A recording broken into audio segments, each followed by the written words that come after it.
Hello guys, in this video I am going to show you how to enable the store bust broadcast feature, meaning that the website will automatically save broadcasts for up to 14 days on Twitch.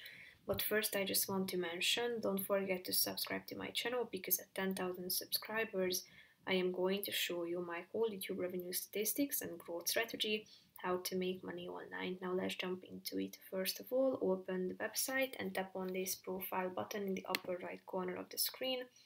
Click on channel, and after that you should scroll down and tap on the customize channel button.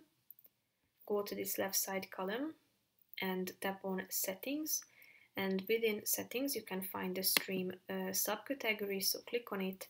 Then scroll down to the VOD settings and tap on the store pause broadcasts feature. Here you can publish them or exclude categories. So that's pretty much it for this video, guys. See you in the next one. Bye bye.